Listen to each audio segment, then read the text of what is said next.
अस्सलाम वालेकुम कैफ़ी, कैसे हैं आप? वालेकुम अस्सलाम, अल्हम्दुलिल्लाह, आप कैसे हैं? खैरियत? बिल्कुल ठीक ठाक। यस, उन्होंने एक लफ्ज़ में जवाब नहीं दिया, 3 लाइन्स बोल रही हैं, सो दैट्स ग्रेट। तो कैफ़ी, आज आप मेरा स्ट्रेस थोड़ा कम करेंगे ना? आज आप ज़्यादा बात करेंगे।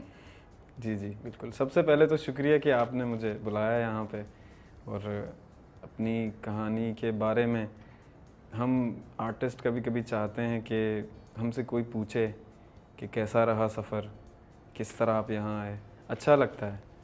तो इस तरह ये मुझे आपकी बड़ी बात अच्छी लगी कि आपने कहा कि कहानी सुनानी चाहिए, क्योंकि ज़्यादा तो लोग कहानी सुनाने से हिचकिचाते हैं। जी जी हाँ, ऐसा भी है, कुछ लोग हैं ऐसे। तो हम आर्टिस्ट हैं, हम बस बोलते रहते हैं, लिखते रहते हैं, जो देखते हैं, जो सुनते हैं, जो होता है उसको लिख लेते हैं, जो कह नहीं पाते उसको गा लेते हैं, ऐसा करते रहते हैं बस। अच्छा, मैं थोड़ा सा बलोची ट्राई करने लगी हूँ आपके साथ, मेरा मजाक मत उड़ाइएगा। अगर मैंने कोई बात नहीं, गलत ही बोला तो बोलिएगा, सही बोल रही हूँ। आप सीखें सब बलूची, क्योंकि मैं मोस्टली अभी जो कुछ नए मेरे और बलूची आने वाले हैं वो भी बहुत अच्छे हैं। अगर वर्ड टू वर्ड आप उनको समझेंगे तो बहुत अच्छा है। जैसा कना यारी का मीनिंग है वो बहुत कैची है, वो बहुत अच्छा है। अगर वो डायरेक्टली समझ आए तो ज़्यादा अच्छा लगेगा। वशत के, जी सही बोला मैंने? जी जी, खुश आमदेद। जी जी ठीक है जी। अच्छा, दूसरा तचतोरा। तो चितौरे तो चतोरे, हाउ आर यू, आप कैसे हैं? तो सही है, मैं उसी आसपास कहीं घूम रही हूँ। जी जी जी, ठीक है ना? अच्छा, मनी नोम राबिया अंत, सही बोला? जी जी, या सही गलत बोला? बिल्कुल बिल्कुल सही मनी बोला। नोम राबिया अंत, मनी नाम राबे, ऐसा हो। मनी नाम राबिया अंत, मेरा नाम राबिया है। मैंने कहा थोड़ा हम भी बलोची ट्राई करते हैं। थोड़ा तो चलता है, थोड़ा सा। आप पहली बार बोल रहे हैं, इसका कोई मसला नहीं। तो मैं बलोची गाने सुन रही थी तो मैं इंस्पायर हुई थी, मैंने कहा यार एक तो बलोची के लफ्ज़ तो आने चाहिए राबिया तुम्हें भी। सो आई थिंक सही हो गया, पास हो गई मैं। जी जी बिल्कुल। अच्छा, मुझे ये बताएं, कन्ना यारी या कहानी सुनो, कौन सा फेवरेट है आपका अपना? फेवरेट तो अभी तक मेरा अपना फेवरेट जो होने वाला है उस पे अभी मैं वो सुनाया ही नहीं आपने वो हमें लिखना भी। बाकी है। ओह, वो बाकी है। अभी तो मैं मज़ीद सीख रहा हूँ। बस मेरी हमेशा से यही दुआ है कि ये सीखने की मेरी चाहत ख़त्म कभी ना हो, बस मैं सीखता रहूँ। तो कहानी सुनो, उसके बारे में ये था कि जब मैंने ये कंपोज़ किया था, बहुत पुरानी बात है, गुनगुनाते हुए एक तर्ज बन गया, ये लाइन बन गया, फिर कुछ ये वो रिकॉर्ड भी कर लिया एक आध दफ़ा। फिर भी मुझे लगा कि मैंने अभी तक इंसाफ नहीं किया इस ट्रैक के साथ, म्यूज़िकली भी, लिरिकली भी। खैर, मैं तो एक आर्टिस्ट हूँ, सिंगर हूँ, लिखना एक अलग इल्म है ना, वो एक अलग चीज़ है। तो कोशिश किया मैंने दोबारा लिखने का, और अच्छा हो गया, लोगों ने सुन लिया, उनको पसंद आया। और इसी तरह मैंने भी थोड़ा सा नोटिस किया कि हाँ वाकई मैंने कुछ अच्छा लिखा है। That's so cute. मैंने भी नोटिस किया। जी, अक्सर यूँ होता है कि हम आर्टिस्ट अपने सॉन्ग नहीं सुनते ना, जो बनाते हैं वो ज़्यादा नहीं सुनते, क्योंकि हमें ऐसा लगता है कि अभी तक वो चीज़ नहीं है, वो काम अभी तक नहीं किया है, वो नहीं किया है, ये नहीं किया है, तो ये है। लेकिन जैसे ही माहौल बन जाता है तो सुन लेते हैं। और कना यारी भी इसी तरह, मेरा एक पुराना कंपोजिशन था, लेकिन उसको मैंने रिकॉर्ड नहीं किया था। अच्छा। वो एक नया ख्याल था, मैंने रखा था यही इसीलिए कि भले ज़रा मैं संभलूँ, ख़ुद को संभालूँ, देखूँ कि इस पे क्या करना है। क्योंकि जिस तरह की ये बलूची शायरी है, हमारी शायरी जो बलूची शायरी है वो ज़रा डिफरेंट है। हम लियारी में रहने वाले बलूच थोड़ी अलग बलूची बोलते हैं, जैसे बलूचिस्तान में अलग बलूची है, प्योर बलूची है, हमारी बलूची ज़रा डिफरेंट है हर जगह। तो इसी वजह से मैं इसी ख्याल में था कि इसकी शायरी ज़रा नई शायरी है, तो नए जनरेशन के लिए है, तो मैं इसको रख लेता हूँ। तो इसी तरह इस जर्नी में वो मुझे काम आया। तो जब जुल्फ़ी की कॉल आई आपको, तो उस वक्त आपके जहन में था कि मैं यही गाना इस्तेमाल करूं, क्योंकि ये, या बाद में किस पॉइंट पे सोचा कि ये वाला गाना निकालता हूँ मैं अपनी कलेक्शन में से? ये इसके अलावा और 2-3 तैयार मेरे पास ट्रैक थे। जब जुल्फी भाई ने तो मुझे मैसेज किया, उस वक्त तो वो आलम कुछ अलग था मेरे लिए। क्या आलम था वो? मैं देख रहा था SMS आया है, hi I am Zulfi, I am a music producer, मैं आपको कॉल करना चाहता हूँ अगर आप फ्री हैं तो। मैंने कहा जुल्फी भाई को तो मैं सुनता हूँ, सुन रहा हूँ एक अरसे से, ये वो जुल्फी भाई प्रोड्यूसर, ये आप तो ऐसे वही उठ के है। बैठ गए होंगे ना, हाँ, लेटे मैं लेटे। रात का वक्त था, मैंने पहले भी वो BTS में बताया था ना कि एक दोस्त मेरे साथ था, वो भी सो रहा था, तो मैंने बहुत एक्साइटेड था कि उसको जगाऊं, ये मैसेज आया, मैंने बस रुक जाता हूँ। फिर मैंने मैसेज उनको किया, जी आप कॉल करें, फिर उन्होंने कॉल किया, मैंने उनकी आवाज़ सुनी, मैं पहचान गया, मैं बहुत एक्साइटेड था।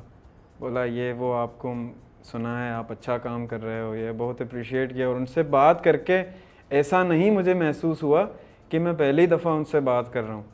बस उन्होंने कहा आपको ये ये है सीज़न 14 के लिए आपको मैंने चुना है, बस आपके पास क्या है आप मुझे सुनाओ। मैं बहुत एक्साइटेड हूँ। मैंने फ़ौरन उसी वक्त उनको जो था मैंने भेज दिया। उसी वक्त भेज दिया आपने? हाँ उसी वक्त, बहुत एक्साइटेड था। वो रात तो आप सोए नहीं होंगे? हाँ मैं बहुत, फिर एक तो किसी को बताने की इजाज़त भी नहीं थी ना, कि बताना नहीं था। उन्होंने ऐसे मुझे बताया कि मुझे मतलब इस तरह पहले पता था ना, हमारे दोस्त हैं इल्यूजी के भाई जैसे, उन्होंने भी कोक स्टूडियो में काम किया है, वो आर्टिस्ट हैं, वो भी मेरे साथ होते हैं, तो उनसे अक्सर गपशप होती थी, तो वो मुझे बताते थे कि किसी को बताना नहीं है, सीक्रेट रखना है, जैसा है मतलब लॉयल रहना है ना, सीधी सी बात है। तो मुझे अंदाज़ा था कि नहीं ये फ़िलहाल बताना किसी को नहीं, और किसी को भी मैंने नहीं बताया। कितना मुश्किल टाइम होगा, दिल चाह रहा होगा। किसी को भी नहीं बताया, और मेरा इरादा यही था कि मेरे सारे जो दोस्त जो ख़ास मेरे दोस्त हैं, जिन्होंने उस वक्त मेरा साथ दिया जब मैं कुछ भी नहीं था, अब वो मुझे देखेंगे तो उनको कितनी खुशी होगी, और उनकी खुशी से मैं कितना खुश हो जाऊंगा। ये मेरे लिए बड़ी बात है। इस चीज़ का मैंने कैसे इंतज़ार किया ये मैं नहीं बता सकता। तो कितने महीने लगे आपको उस टाइम से लेके गाना रिलीज होने तक? तकरीबन सफ़र कितना महीनों का था? 7 से 8 महीने तक का सफ़र था, और बहुत मैं घर पे भी किसी को भी नहीं बताया, जो मेरे मतलब करीबी वो हैं जो काम पे मेरे साथ होते हैं, जो उनके साथ में आया जाया करता था, उनको मैं बताया था कि भाई ऐसा सीन है, यहाँ जाना है, बताना किसी को नहीं। उनको भी मैं हर बार यही बताना नहीं किसी को बताना नहीं। तो आप कितने 3 गाने लेके गए थे जुल्फी के पास? मैं उनको 3-4 गाने मैंने उनको सेंड किए थे कि ये ट्रैक हैं, ये हैं, ऐसा है। तो कना यारी भी उस वक्त था, वो भी मैंने सेंड किया, वो उन्होंने सुना कि ये आपने खुद, मैंने कहा मैंने खुद लिखा है। बोला मैं सुन रहा हूँ इसको, मुझे कुछ टाइम दो। मैंने कहा जी। तो इसी तरह उनको ये पसंद आया बहुत, कहा कि आपने लिखा है। मैंने कहा आधा तो मैंने लिखा है, तो बाकी अगर आप इसको सिलेक्ट करते हैं तो मैं पूरा लिख लूँगा। और आपसे, और सबसे अच्छी बात ये थी उनके साथ काम करने में, उन्होंने ये कहा नहीं कि ये मत करो, वो मत करो, ऐसा नहीं लिखो, वैसा नहीं लिखो, ये जिस तरह आप लिख रहे हो वैसा लिखो। तो जिस तरह मेरे साथ कनेक्टेड था ये गाना, हालात को लेकर और लोगों को लेकर, कना यारी गद्दारी इश्क़ नाम गार था, दोस्ती करते हैं फिर झूठ भी बोलते हैं, धोखा भी देते हैं, इश्क का तो नाम निशान यहाँ है नहीं, जो कि बिल्कुल ऐसे ही है यहाँ पे। इतना दुखी दिल। ये तो है ना, आर्टिस्ट तो इसी तरह होते हैं ना, हम हर चीज़ को बहुत करीब से महसूस करते हैं और देख लेते हैं कि क्या है सीन। तो इश्क के बारे में है, सबसे ये है कि कना यारी का जो मेन थीम ये है कि इंसानों के बारे में है कि क्या करना चाहिए और क्या कर रहे हैं। तो जब आपने पहली बार पूरा गाना सुना, उस वक्त आपकी क्या फील थी, दिल में कैसा फील हो रहा था? मतलब वो आपकी क्रिएशन जो आप अपने कमरे में बनाते थे, वो एक प्रॉपर कोक स्टूडियो में रिकॉर्ड हो रही है, आप सुन रहे हैं, आर्टिस्ट आपके साथ कोलैबोरेट कर रहे हैं, क्या फीलिंग्स थी उस वक्त आपकी? ये मैं बहुत एक्साइटेड था इस काम के हवाले से। नहीं।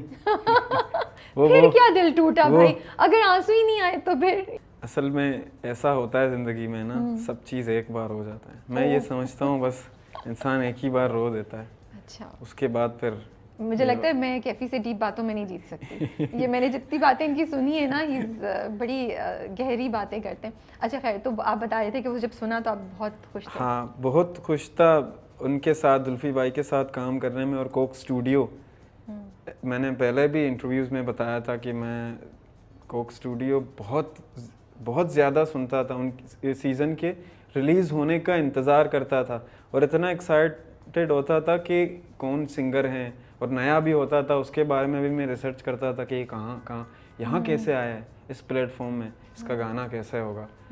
ऐसे ही पहले एक वेबसाइट में आते थे उनके अपने ऑडियोज़ रिलीज़ होते थे, मैं वो डाउनलोड कर ले रहा था। तो मेरे लिए ये बहुत बड़ी बात है कि मैंने कोक स्टूडियो में परफॉर्म किया है, कि इस तरह, वो भी इस तरह का ट्रैक, और अपनी ज़बान में, बलोची, पूरा बलोची ज़बान में, और मेरा अपना एक कंपोजिशन जिसको मुझे बाकायदा इजाज़त दी गई है कि आप इसको जैसे कर सकते हैं वैसा ही है।